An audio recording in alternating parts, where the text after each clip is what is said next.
Das wäre praktisch. Sarah, komm zum Morgenessen. Hast du gehört? Die Mami ruft. Dann sollst du zu mörgeln. Ich muss jetzt sowieso weiterarbeiten.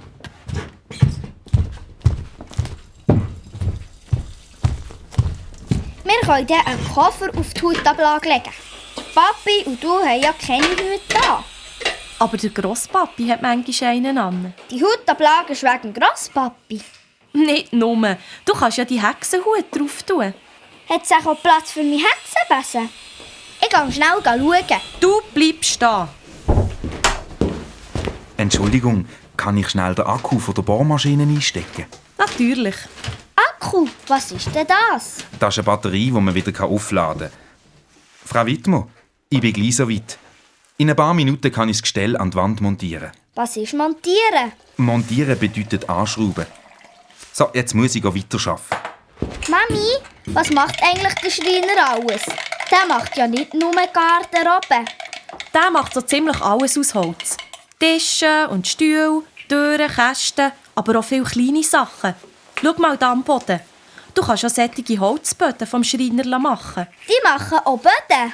Ja, Parkettböden und Sockelisten. Was? Sockenlisten? Nicht Socken, Sockel.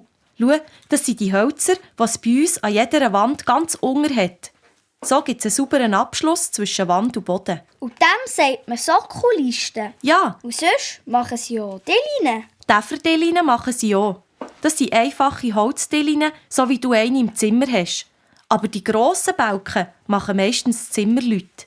Das sind die auch das Dachgebälk machen und dann dort drauf noch Ziegel legen. Das ist doch blöd. Was ist denn daran blöd? Zimmerleute, die sollten doch im Zimmer arbeiten und nicht auf dem Dach.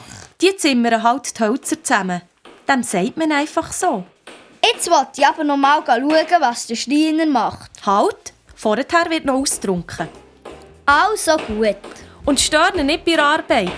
Ich bin noch schnell in der Waschküche, Junge.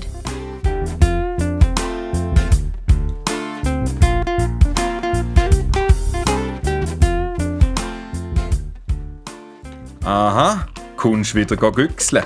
Nur ein bisschen, ohne dass ich störe. Woher hast du eigentlich die Sachen, die du da zusammenbauen? Ich habe gemeint, du willst nicht stören. Ich frage ja nur. Also, ganz kurz. In der Bude, das ist unsere Werkstatt, dort zeichnen wir zuerst Pläne zeichnen. Ich habe gemeint, ein Schreiner tut nur sagen und nageln und vielleicht noch leimen. Nein, zuerst muss man einen schönen Plan zeichnen. Sonst gibt es kein schönes Möbelstück. Was ist denn ein Plan?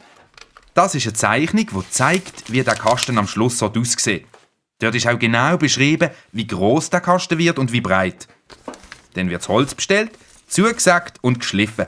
Und am Schluss tun wir noch Lack drauf, dass es schön glänzt. Der hat sicher grosse Sagen. Nein, nicht mehr.